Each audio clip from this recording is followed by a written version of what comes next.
ആദിത്തമ്പുരാനെ കിട്ടി കിട്ടി ആദിത്തമ്പുരാനെ.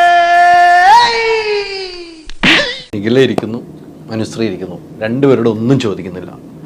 ഹേമയെ കുറിച്ച് ചോദിച്ചാൽ എൻ്റെ ആന്റിയാന്ന് പറയുന്ന ആദ്യമാണ്. അതുകൊണ്ട് ആ ചോദ്യമേ ഇല്ല. തനിക്കെന്താണ് ഇത്ര വലിയ കലിപ്പ്? നീയേ വെറും ബ്രിട്ടാസായ മതി, ബ്രിട്ടീഷ് ആവണ്ട കേട്ടോ. നിങ്ങൾ രണ്ടുപേരും രണ്ട് രീതിക്കാണ് മുദ്ര കുത്തുന്നത്. സമൂഹത്തിൽ മുദ്ര കുത്തിയിട്ടുണ്ടല്ലോ. ഈ പറഞ്ഞതിന് വേറൊരർത്ഥം ഇല്ലേ? ഏയ് അങ്ങനെ പ്രത്യേകിച്ച് അർത്ഥമൊന്നുമില്ല. ഞാൻ എന്തിനാ ഈശ്വര ഇങ്ങനെ തെറ്റിദ്ധരിക്കണേ? അല്ല, ഞാൻ സമൂഹത്തിൽ പറയുന്ന കാര്യങ്ങളുണ്ടോ, സംഗി ഇങ്ങനെയൊക്കെ പറഞ്ഞു പോകുന്ന രണ്ടുപേരും രണ്ട് രീതിക്ക്. ആര് പറഞ്ഞു? അതൊക്കെ ഞാൻ അറിഞ്ഞു. സംഭവം ശരിയാ. പിന്നെ പോക്കൃത്തല്ലേ അവര് കാണിക്കുന്നത്? കേസ് കൊടുക്കണം പിള്ളേച്ചാ, പോലീസ് അന്വേഷിക്കട്ടെ. അതെന്താ ഈ നാട്ടിൽ ക്രമസമാധാനം ഇല്ലാതായോ? ഞങ്ങള് ഇപ്പൊ രാവിലെ എഴുന്നേറ്റ് സംഖ്യയാണോ എന്ന് ചോദിക്കാറില്ല, അല്ലെങ്കിൽ കമ്മയാണോ എന്ന് ചോദിക്കാറില്ല. ഞങ്ങൾക്ക് അതിന്റെ ആവശ്യമില്ല.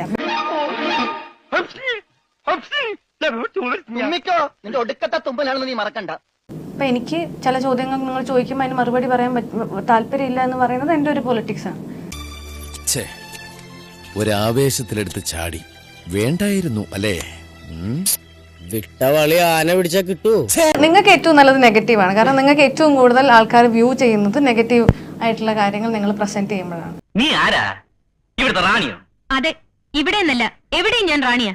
നമ്മളെല്ലാവരും സിനിമ കൊണ്ട് ജീവിക്കുന്ന ആൾക്കാരാണെന്ന് പറയുമ്പോൾ ഇതേ മീഡിയ കഴിഞ്ഞ കുറെ ദിവസങ്ങളായിട്ട് ഇതേ കാര്യങ്ങൾ അങ്ങനെ അല്ല എന്നും പറയുന്നുണ്ട്.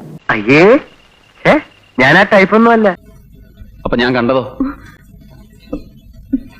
ചോദിച്ച കേട്ടില്ലേ? ഞാൻ കണ്ടത് പിന്നെ എന്തായിരുന്നു? സിനിമയിലുള്ള ആൾക്കാരെ പറ്റി പലതും പറയുന്നുണ്ട്. ഞങ്ങൾ ആരും അതിനെപ്പറ്റി സംസാരിക്കാത്ത എന്താണെന്ന് വെച്ചാൽ ഞങ്ങൾക്ക് അതിനെപ്പറ്റി സംസാരിക്കാൻ താല്പര്യമില്ല. സംസാരിക്കാതെ പോകാൻ പാടില്ലല്ലോ. അപ്പം തന്നാ പോരെ, കുഴി എണ്ണണോ? നിനക്കിപ്പോ മനസ്സിലായല്ലോ ഞാൻ ആരാണെന്ന്. എന്റെ പ്രതികരണം എന്ന് പറയുന്നത് എനിക്കത് ഒരിക്കലും നിങ്ങളുടെ TRP കൂട്ടാൻ വേണ്ടിയിട്ട് തരാനുള്ള ഒരു സാധനമായിട്ട് എനിക്ക് തോന്നാറില്ല. അപ്പൊ എന്റെ പ്രതികരണം എനിക്ക് അറിയിക്കേണ്ടത് എന്റെ അസോസിയേഷനിലുള്ളവരോ അല്ലെങ്കിൽ എന്റെ കൂടെ വർക്ക് ചെയ്യുന്ന ആൾക്കാരോടോ അല്ലേ. മനസ്സിൽ എത്ര ദേഷ്യം ഉണ്ടെങ്കിലും ചിരിച്ച മുഖത്തോടു കൂടി വേണം ഇപ്പോഴത്തെ തൊഴിലാളികൾ സംസാരിക്കാൻ.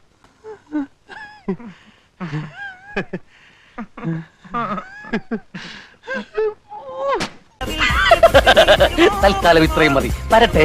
I just wanna love you, love you. ചുണ്ടിൽ തൊട്ട് തൊട്ട് നൽകാം. കനവിൽ മുട്ടി മുട്ടി ഞാൻ തനിയെ പോരാ.